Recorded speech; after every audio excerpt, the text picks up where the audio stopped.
When I first heard that Mortal Kombat 1 would be skipping the PlayStation 4 and Xbox One consoles, but would in fact be coming out on the Switch, my first thought was, surely that means that it's going to be one of those cloud version only games like Resident Evil Village, Assassin's Creed Odyssey, and so on. But I was wrong. Mortal Kombat 1 on the Switch is a straight up port, running directly off of the Switch hardware. And yes, that is as bad of an idea as it sounds.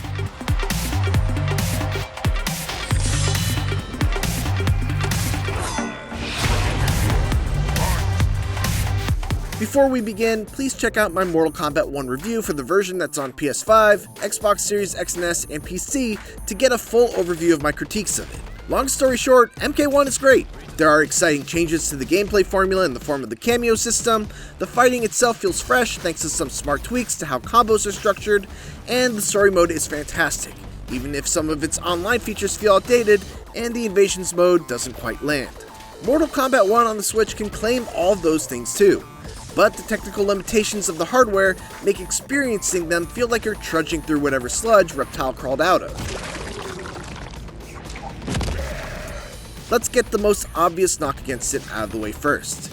It looks abysmal compared to the other versions. Character models lack detailed textures, the expressive facial animations of the current gen versions are highly compromised to say the least, clothing, and sometimes even skin constantly stretches and clips through body parts, and every so often you can see straight through them.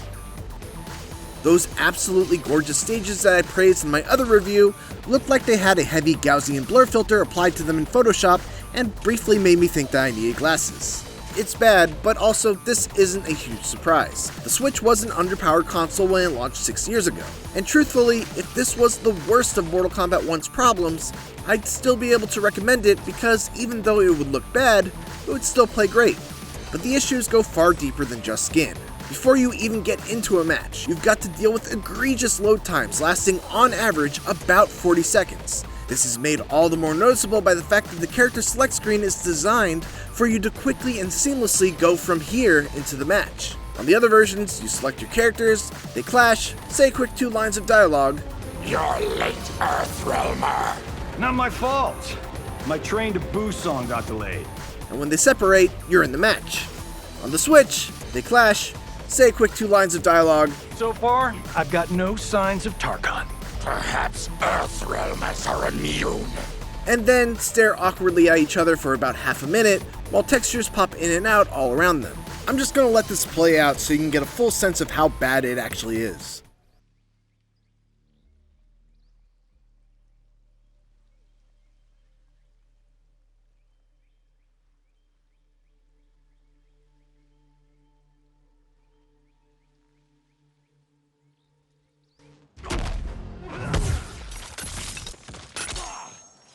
Loading pains are felt the most in both Invasions mode and online play.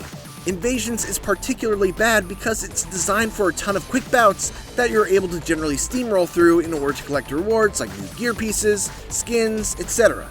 At its best, it's already pretty grindy and slow-paced, but when you add on the fact that you're frequently spending more time waiting to get in and out of a fight than you are actually fighting, it becomes straight up joyless.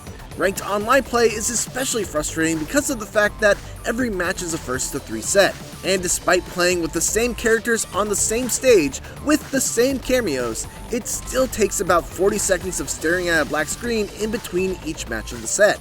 That's just too long to wait when you consider that you're also waiting for matchmaking, waiting for opponents to accept matches, and occasionally even waiting a moment or two for fatalities to happen.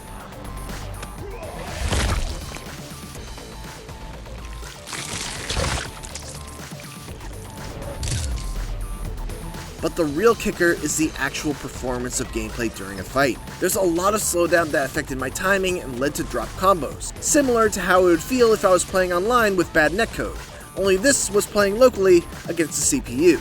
But it is something that I felt to a certain degree in pretty much every match that I played. There's also a couple of weird bugs I encountered, such as Li Mei's lantern disappearing after a certain amount of time in the air,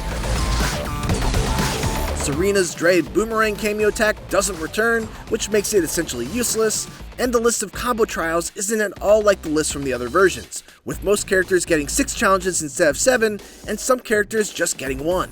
If story mode is the only thing that you're interested in, then you may find some value in MK1 on the Switch. The cutscenes are pre-rendered and look great, even though the switch to in-engine fights is incredibly jarring.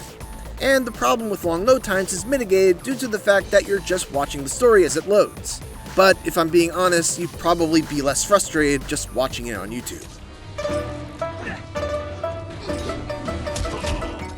Mortal Kombat 1 on the Switch is nowhere close to the experience you'll have with it on PlayStation 5, Xbox Series X or S, or PC. There's a hint of a great fighting game still peeking through the blurry backgrounds, but its horrendous load times, inconsistent frame rate, muddy visuals, and plethora of bugs make the Switch version an altogether aggravating way to play what is a great fighting game on other platforms. It quite simply should not have released in this state, and certainly not at a price that's equal to the superior current-gen versions.